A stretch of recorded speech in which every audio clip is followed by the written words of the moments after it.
सके, लोगों को यह बता सके, लोगों के अंदर यह जागृति ला सके कि महेश्वर शिव का गुरु स्वरूप पहले अपने आप को जोड़ना है उससे, उसके बाद जनमानस को भी जोड़ने का प्रयास करना है। ये प्रक्रिया है जो सतत है, लगातार चलने वाली प्रक्रिया है, क्योंकि शिव की बनाई सृष्टि है ये। और साहब और दीदी का उद्देश्य है कि प्रत्येक जनमानस को शिव के गुरु स्वरूप से जोड़ देना है। तो जब जनमानस को जोड़ना है, प्रत्येक एक एक व्यक्ति का जुड़ाव हो शिव गुरु से, तो ये प्रक्रिया तो रुकने वाली है। ये अनंत काल तक चलती रहेगी, जब तक धरती है तो अनंत काल तक जब चलते रहने वाली प्रक्रिया है, तो इस काल तक हमको, आपको, हमारे आने वाली पीढ़ियों को ये काम करते रहना पड़ेगा, तभी ये आगे तक चल पाए। साहब में शिव के गुरु स्वरूप की स्थापना हमारे आपके दिलों में करने का जो आज से 40 साल पहले यात्रा शुरू की,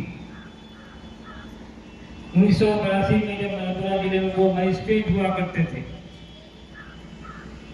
उसके बाद कमरे से बाहर उन्होंने लोगों को कहा, तो मैंने बचपन से लेकर आज तक की उनकी आध्यात्मिक यात्रा और सांसारिक यात्रा का प्रत्यक्ष गवाह रहा हूं। मेरे से ज्यादा कौन गवाह रहेगा इस यात्रा का? एक दिव्य नीला आनंद, उसके बाद मैं, उसके बाद ही कोई होगा। तो मैंने देखा है साहब और दीदी की इस यात्रा को बारीक से। साहब एक अधिकारी, एक मजिस्ट्रेट होते हुए लोगों को कानून से पकड़ के लाते थे, समझाते थे, तो अपना खाना खिलाते थे, उसको अपनी गाड़ी से फिर वापस भी भेज देते थे। इस पूरी प्रक्रिया में उनका एकमात्र उद्देश्य था कि इस व्यक्ति को शिव के गुरु स्वरूप से जोड़ दिया जाए। कभी आपने, हमने इस बात पर ध्यान दिया कि साहब जो एक अधिकारी, साहब के पिताजी भी अधिकारी, दीदी नीलम जो खुद एक बहुत बड़े जमींदार की बेटी, आखिरकार क्या पड़ी थी साहब को कि अपनी नौकरी इतनी अच्छी खासी, उसके बाद लोगों को शिव के गुरु स्वरूप से जोड़ने की यात्रा में निकल पड़े। अपना निजी जीवन उन्होंने कुछ भी नहीं रखा। नौकरी के घंटों के बाद के घंटे सारे के सारे जो सोने के बाद बचते थे, वो शिव के गुरु स्वरूप की स्थापना में साहब और दीदी ने लगा दिए। कभी हमने अपना सोच के देखा कि आज ये 10 करोड़ से ज्यादा लोग जो शिव के गुरु स्वरूप से पूरी दुनिया में जुड़ेंगे, उसका सूत्रधार एकमात्र व्यक्ति है, वो है साहब श्री हरिंद्रानंद। क्या पड़ी थी उनको, क्या आवश्यकता पड़ी उनको? सरकार अच्छी तनख्वाह दे रही थी, गाड़ी है, घर है, गाड़ी चलाने वाला ड्राइवर है, बॉडीगार्ड है, खाना बनाने वाला रसोइया है, घर सफाई के कर्मचारी है, क्या पड़ी थी? अपना नौकरी करते आराम से। लेकिन साहब ने सांसारिक जीवन और आध्यात्मिक जीवन के बीच जो सामंजस्य बिठाया, उससे हमको आपको सीखने की जरूरत है। जैसे साहब ने जिस महादेव की स्थापना के लिए हमारे आपके दिलों में अलग जगाया, उस महादेव के स्वरूप से साहब ने अपने आप को जोड़ा, गुरु स्वरूप से तो जोड़ा ही, भगवान के रूप में पहले से जुड़े हुए थे। अस्पताल में साधना के बहुत दौरान जाते थे, कब्रिस्तान में जाते थे, कई सारे गुरुओं के साथ दिनों में रहे, मंदिरों में भी साथ जाते थे, पूजा करते थे, बाजारों में जाते थे। तो उस रूप में तो साहब ने खुद को जोड़ रखा है, लेकिन जब गुरु स्वरूप से साहब का जोड़ा हुआ और उसके बाद हमको आपको भी उन्होंने जोड़ा, बताया तरीका कि ऐसे करना है, ऐसे करना है, ऐसे करना है। 3 काम बताया हमको, आपको उन्होंने। तो हमको आपको सीखने की जरूरत है। आप साहब की जीवनी पढ़िए, साहब के लिए उन्होंने अपना जीवन कैसे बिताया, कहाँ से शुरुआत की और कहाँ तक गए। क्योंकि साहब की एक रियल नहीं है, साहब और दीदी शरीर नहीं है, लेकिन आपके और मेरे रूप में उनकी ये यात्रा अनंत काल तक चलेगी। यहाँ बैठे हर एक आदमी के अंदर साहब श्री और दीदी नीलानंद जी का ये आत्मा है, जो साहब आपसे अपना काम करा ले रहे हैं। महादेव आपसे अपना काम करा ले रहे हैं, ये मान के चलना पड़ेगा। साहब दीदी को सबके हैं, आपके भी इतने हैं, मेरे भी इतने हैं। आप में और मेरे में फर्क इतना ही है कि मेरा संबंध एक और है उनसे, वो सांसारिकता का है, मैं उनका पुत्र हूँ। फर्क इतना ही है। अध्यात्म वो आप भी उनके गुरु भाई बहन हैं, मैं भी हूँ। साहब को दीदी भी साहब ही कहती थी, आप भी साहब ही कहते हैं, हम लोग भी साहब ही कहते हैं।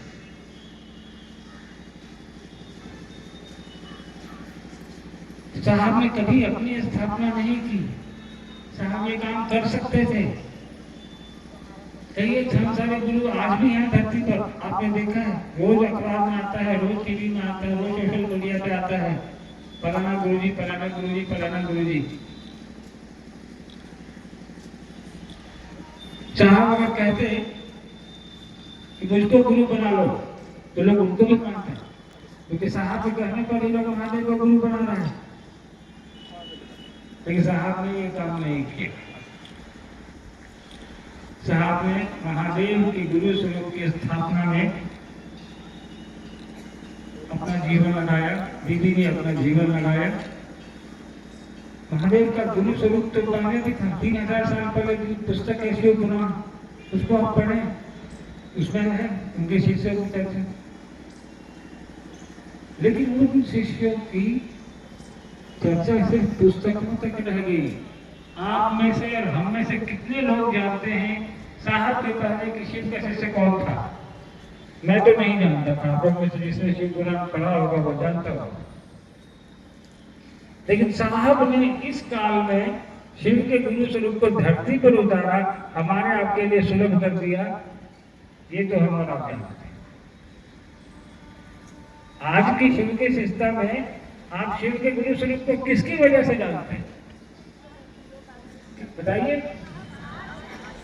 कोई दूसरा को बताने नहीं आया, कोई दूसरा 300 तो देने आया आपको, किसी ने नहीं किया। जो भी इस ऊंचाई पे अध्यात्म के पहुंचा, उसने अपने आप को स्थापित कर दिया कि पहले मैं, मेरे पास आओ, मैं तुमको भगवान के पास ले जाऊंगा। साहब ने कहा नहीं, तुम भगवान के पास, गुरु के पास सीधे जा सकते हो, रास्ता में बता। तो साहब ने तो इतनी सुंदर बगिया बनाई है, जहां साथ लेकर चलने की विधा है, आगे आगे चलने की नहीं है, साथ चलने की है। महादेव की बनाई सृष्टि में साहब ने खीर सस्ता रूपी जो बगिया बनाई, वो आज भी है। एक साहब दीदी ने शुरू किया, करोड़ों लोग हैं इस बगिया में, हमारे आपके जैसे। हाँ, ये तय बात है, जब फूलों की बगिया में आप लगाएंगे तो अलग अलग तरह के फूल होंगे। उसमें कुछ गुलाब होगा, गेंदा होगा, तो साहब की बगिया में भी अलग अलग तरह के फूल होंगे, क्योंकि हर इंसान एक तरह का नहीं होता। हर इंसान की समझ, आपके अंगूठे की रेखा एक तरह की नहीं होती है, आँख की पुतली एक तरह की नहीं होती है, तो मन और समझ एक तरह से कहाँ से होगा? थोड़ा अलग अलग तो सब होंगे, लेकिन जी खुशबू सबको अच्छी लगती है। गुलाब का फूल किसको किसको अच्छा लगता है? आप बताइए, मुझे तो अच्छा लगता है। ठीक है, उसमें जो कांटे होते हैं वो किसको अच्छा लगता है? नहीं, लेकिन कांटे तो मिले। बिना कांटा का गुलाब देखा है कभी? नहीं देखा ना? तो जब कुछ अच्छा होगा तो उसके साथ में कुछ चीज़ें ऐसी होती हैं जो आपके मेरे मन लायक नहीं होती, लेकिन आपकी हमारी मजबूरी है कि गुलाब की खुशबू लेनी है तो उन कांटों से गुजरना पड़ेगा आपको। साहब की बगिया में कुछ कांटे भी हैं, तो खुशबू लेना है तो कुछ कांटों से गुजरिए। चुभता है कभी कभी, आजकल तो लोग उसको साफ कर देते हैं, तो उसके लिए महादेव है, महादेव उन कांटों को चुनेंगे। दीदी ने कहा ना कि आपके कांटों को मैं चुनूंगी, तो कुछ चीज साहब दीदी को छोड़ दीजिए, गुलाब की खुशबू लीजिए, शिवशिष्टा रूपी खुशबू साहब ने हमको आपको जीवन में दी है, इसको अपने जीवन में उतार लीजिए। इससे बेहतरीन खुशबू नहीं है, मुफ्त की है, पैसे नहीं लगने हैं, न किसी को कुछ देना है, न किसी से कुछ लेना है। लोगों को देखने में दिक्कत, कोई दीक्षा की परंपरा नहीं है। साहब ने नहीं कहा कि तुम जल चढ़ाओ आके, साहब ने कोई अंधविश्वास पे चढ़ाने की बात नहीं कही, साहब ने किसी आडंबर की बात नहीं कही। साहब ने नहीं कहा कि मेरा आपका मन वापस उसी हो जाता है जिसकी जरूरत हमको बहुत अधिक मात्रा में नहीं है। तो समझ का फेर है, तो समझ तो हमको आपको गुरु ही देंगे, और गुरु कौन? वो जगत गुरु, सबसे बड़ा गुरु, उससे बड़ा कोई गुरु है ही नहीं। साहब ने कहा जगत गुरु से बड़ा कोई गुरु धरती पर नहीं है, ब्रह्मांड में नहीं है, कोई शरीर में नहीं है, आदि गुरु है। हम उसी को अपना गुरु बना लेते हैं, बीच में के किसी की बाध्यता नहीं है, कोई बंधन नहीं है, कोई स्पीड ब्रेकर नहीं है। कुछ चीजें साहब ने कालांतर में चीजें बनाई, जो शिव की शिष्टता जब अधिक संख्या में बढ़ने लगी, लोग का ज्यादा आने लगे, तो साहब बड़े बड़े आयोजनों में जाते हैं। उस समय तो काफी बड़े बड़े होते थे साहब के समय। तो जब कठिनाइयां होने लगी तो साहब ने कुछ व्यवस्थाएं बनाई शिव की शिष्टता में, जो जरूरी है, कानूनन है, कानूनी प्रक्रिया के अधीन है, वो भारत सरकार के नियमों के अधीन है। तो अगर आप शिव के शिष्य है तो आपको कानून का भी पालन करना है, जिस देश में रहते हैं उसके संविधान का पालन करना है, उसके शासन और अनुशासन में रहना है। साहब खुद एक सरकारी अधिकारी थे, तो खुद नियमों के प्रति बहुत सजग, चाहे वो अध्यात्म का नियम हो, चाहे वो सांसारिकता का नियम हो। साहब ने अपने जीवन में कभी नियमों को नहीं तोड़ा। मैंने इतने दिन उनको देखा है, उनकी जिंदगी, नौकरी अगर 9 बजे से लेकर 6 बजे तक की ऑफिस टाइम उनका होता था, तो 9 बजे उनका ऑफिस पहुंच जाना होता था और 6 बजे ऑफिस से निकलना होता था। उस बीच में वो दूसरा काम नहीं करते थे। तो समर्पण, अनुशासन, जो शिव का शिष्य होगा या किसी का भी शिष्य जब भी होगा, शिष्य का मतलब ही होता है जो अनुशासन में रहे। अनुशासन में रहने वाला ही शिष्य हो सकता है, चाहे स्कूल में हो, चाहे अध्यात्म में हो। तो ये हमको आपको समझना पड़ेगा कि शिव की शिष्टता सिर्फ मुंह से होने वाली नहीं है। साल में एक बार हम बाबा धाम चले जाते हैं, 120 किलोमीटर पैदल चल के चले जाते हैं, लेकिन शिव की शिष्टता सालों भर चलने वाली प्रक्रिया है, प्रतिदिन चलने वाली प्रक्रिया है, हर क्षण चलने वाली प्रक्रिया है। साहब ने कहा 24 घंटा में जब जहाँ समय मिले आपको ये 3 काम आप कर सकते हैं। तो 3 सूत्र साहब ने बताए। तो ज्यादा इधर उधर भटकने की हमको आपको जरूरत नहीं है। साहब ने जितना बोला है उसको ध्यान से सुनिए, साहब की लिखी हुई किताबों को ध्यान से पढ़िए। साहब के बड़े बड़े वीडियो हैं, 1-1 घंटे के, आधे घंटे के, 40 मिनट के, जो यूट्यूब पर भी हैं, फेसबुक पे है, सोशल मीडिया पे, बहुत सारे प्लेटफॉर्म पे हैं। उसको आप लोग पढ़िए, सुनिए।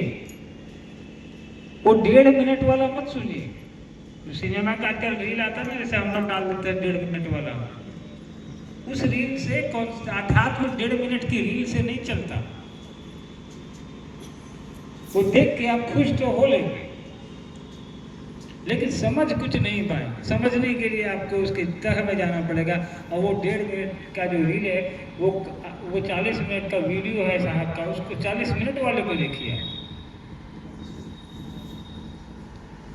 1.5 मिनट तो मनोरंजन के लिए होता है, थोड़ी देर के लिए आपको अच्छा लगेगा, लेकिन उससे हमारा आपका काम नहीं चल रहा।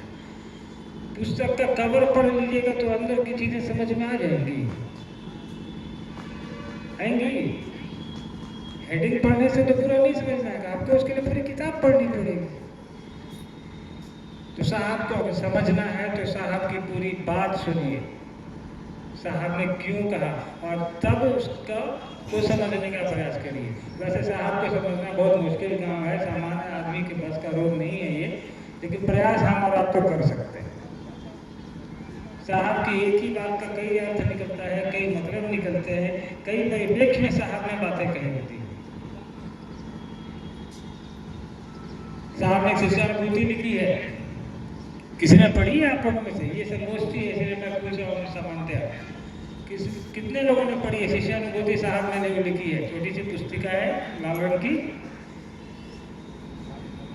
इनको तो गिनती के लोग दिखाई दे रहे हैं, नहीं पढ़ी? ये तो बड़ा आश्चर्य है। अब तक कम से कम साहब ने आपको मिली नहीं है पुस्तक, वो या आपने पढ़ी नहीं है? नहीं, अगर मिली है नहीं पढ़ी है तो कोई बात नहीं, हम पूछने नहीं जा रहे उसमें से कुछ। आप देखिए साहब ने जो शिष्यानुभूति लिखी है वो साहब के एक शिष्य के रूप में अपनी अनुभूति है जो उन्होंने उस पुस्तिका में लिखी है। यहाँ किसी की जेब में है?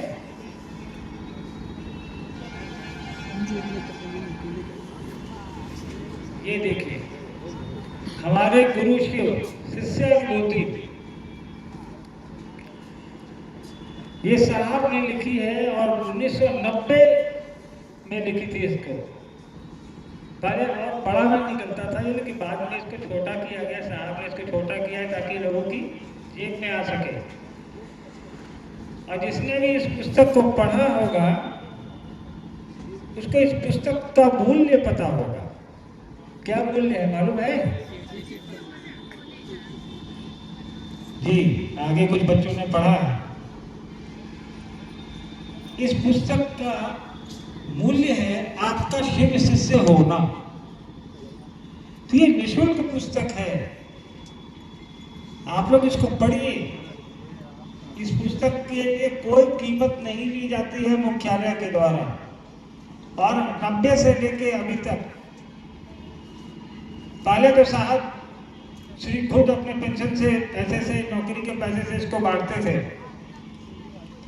लेकिन जब साहब ने 3 संस्थाएं बनाई, 2 न्यास और 1 संस्था, और लोगों की संख्या बहुत बढ़ गई, जब साहब के लिए खुद से छापना ये मुश्किल हो रहा था, तो न्यास और संस्था की मदद से इस पुस्तक को छापा जाता है।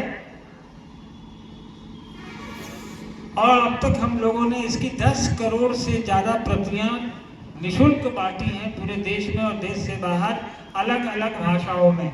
ये हिंदी में भी है, अंग्रेजी में भी है, बांग्ला में भी है, अन्य भाषाओं में भी छापी जा रही है। तो आप लोग इसको जरूर पढ़िए। मुख्यालय को इसको छापने में 10 रुपया लगता है, लेकिन आपको वो निःशुल्क देता है। और ये साहब का आदेश है कि जीवन में कभी भी इस पुस्तक का कोई पैसा नहीं लिया जाएगा, इसलिए मुख्यालय इस पैसे का, पुस्तक का कोई कीमत नहीं लेता है। हाँ, लेकिन क्षेत्रों में आजकल कुछ लोग हो गए हैं जो इसको भी छाप के 20 रुपये में बेच रहे हैं, ये भी हम लोग को रिपोर्ट आती है। तो जो लोग हैं ऐसा कृपया न करें, ये निःशुल्क है, महादेव देखता है, साहब दीदी की चीज़ है ये। इसका साहब ने जब मना किया है तो ये काम हम न करें, वरना कोप के भाजन बनेंगे हम लोग। अभी मैं आ रहा था,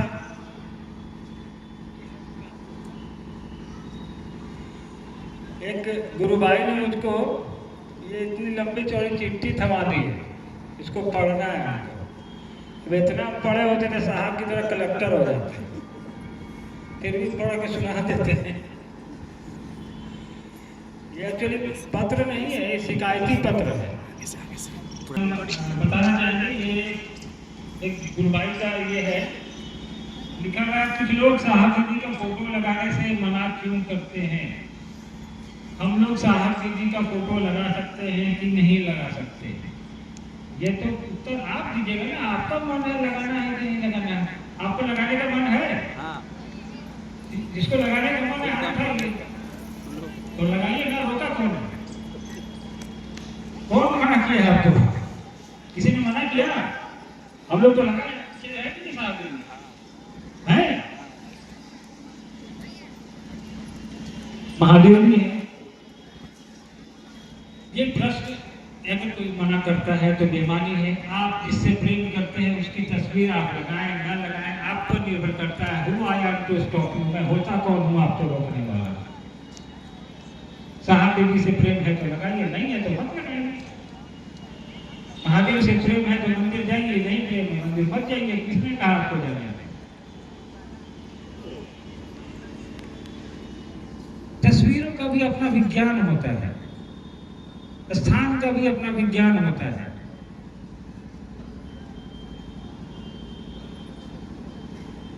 हर चीज में अपनी एक ऊर्जा होती है। हाँ, ये जरूर कुछ लोगों को मैंने कहते सुना है कि मुख्यालय तस्वीर लगाने से रोकता है। एक चीज आप बताइए, आपकी तस्वीर लगा के मैं दूसरों को ठगूं तो क्या आप मुझे रोकेंगे कि नहीं रोकेंगे? रोकेंगे कि नहीं रोकेंगे? तो जो साहब दीदी की तस्वीर लगा के लोगों को भ्रमित करेंगे, ठगेंगे, उनको रोका ही जाएगा। नहीं मानेंगे तो अगली दफा जेल भेजा जाएगा।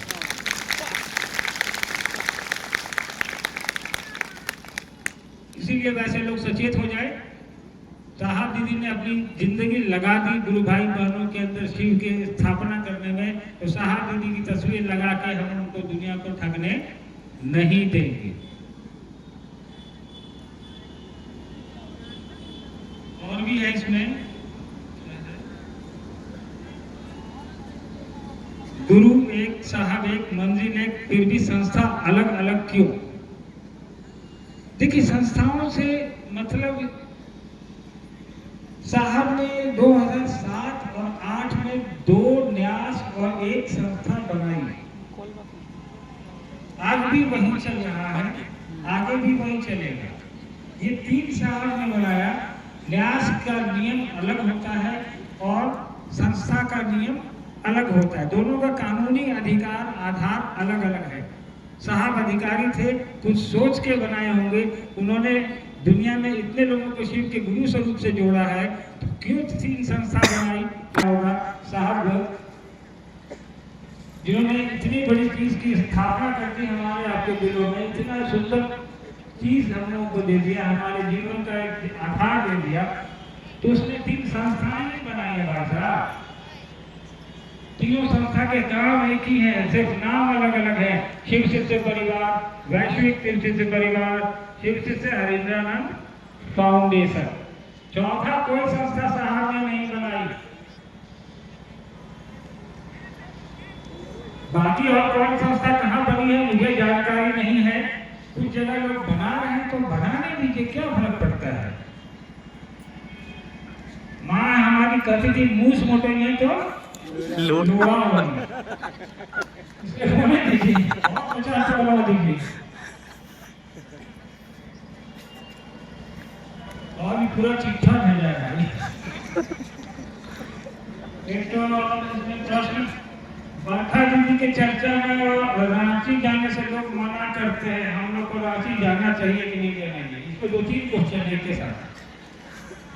बरखा दीदी के चर्चा में जाने से लोग मना करते हैं, तो लोग मत आए। अभी तो हम लोग कार्यक्रम से आ रहे हैं, कहाँ जाते हैं लोग?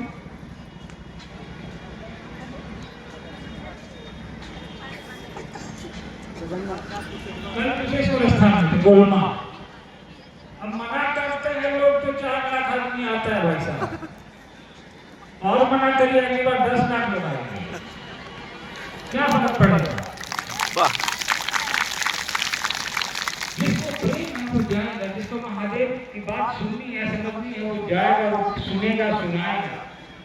हम लोग को डर लगता है कि लोग आ क्यों रहे हैं, किसी को चोट ना लग जाए, किसी को धक्का ना लग जाए।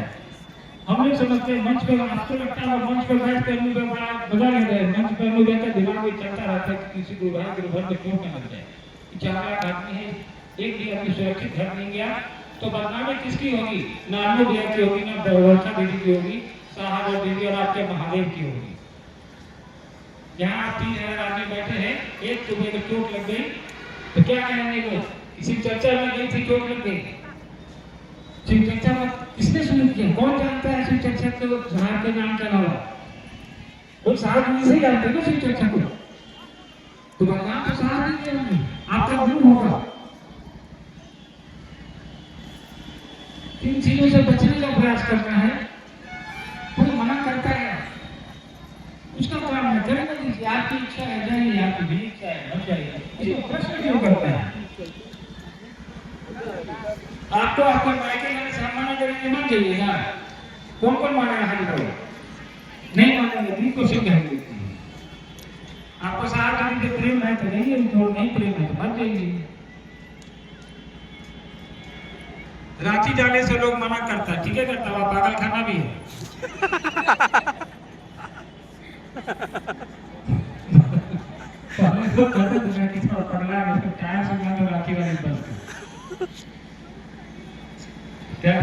रांची जाने से क्यों मना करते हैं? तो उसमें जाने से मना करिए, रांची किलो मेरा तो वही है, मैं साहब का है। मना करते हैं तो ऊपर में 10,000 लोग प्रति माह आ जाते हैं। लोगों का प्रेम स्नेह साहब से जुड़ा हुआ है।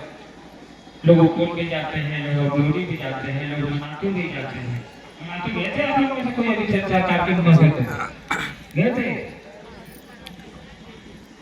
तो जहाँ जहाँ साहब की ऊर्जा बसी हुई है वहाँ वहाँ लोग जाते हैं। मना करने से कुछ नहीं होगा, मना करने दीजिए। ये सब प्रश्न बेकार है। अब इसमें एक और चीज है, हम लोग को रांची जाना चाहिए कि नहीं जाना चाहिए? अब ये तो हम कैसे बताएंगे जाना चाहिए नहीं जाना चाहिए? आपकी इच्छा है, आपका मन करे तो आइए। कूपन में बिस्किट सुबह मिलेगा, लौटते समय लड्डू मिलेगा। बाकी साहब की ऊर्जा है। साहब ने कहा है, आपकी चर्चा बहुत वायरल है वो कि मेरे पास आते हो तो या तो शिव को लेके आओ या फिर शिव को लेके जाओ। ये बात साहब ने ऊपर में ही कही है बैठ के। ये साहब ने ऊपर में ही बैठ के कही है। ये वीडियो भी है, ऑडियो भी है, इसमें कोई मैनिपुलेशन नहीं है। तो खैर उन चीजों से नहीं घबराना है। ये यात्रा है बहुत सुंदर, बहुत खूबसूरत। टमटम वाला घोड़ा क्यों देखेगा? सब क्यों देखेगा? घोड़ा का नाम साधन रहेगा, नहीं क्या कहेगा? पट्टी खाली सामने देखे खाते जाने वाला देखे तो लेने का लाभ हो जाए। साहब के 3 सूत्र के ढकना बना दिया, तीरा चोर कहने का चले तो उलट गया। ये सच्चाई कि हमारे ऐसे जैसी बंदूरी ना आए और घर जरूर सी बात भावे। लेकिन इतना भी हम सीख नहीं आए। दादाजी के संग लोग की पापा के संग में हिंदी ये बोलते हैं। चलिए नरोल के बीच बैठा जाएगा। मिजाज बुलंद रखेंगे काम का। साहब काम रहे ठीक है नोट मिजाज महादेव का चेहरा है, न किसी से डरेगा न किसी को डराएगा। तो आप लोग 3 काम होता है, 3 काम करते चलिए। अपना भी कल्याण करिए, दुनिया का भी कल्याण करिए। अगली मुलाकात हो सकता है किसी अच्छी जगह पर, इससे भी बड़े मैदान में हो, इससे बड़े हॉल में हो। इस उम्मीद में कि छपरा हर एक घर शिव की शिक्षा से रोशन हो। आप सबको मेरा प्रणाम है। धन्यवाद।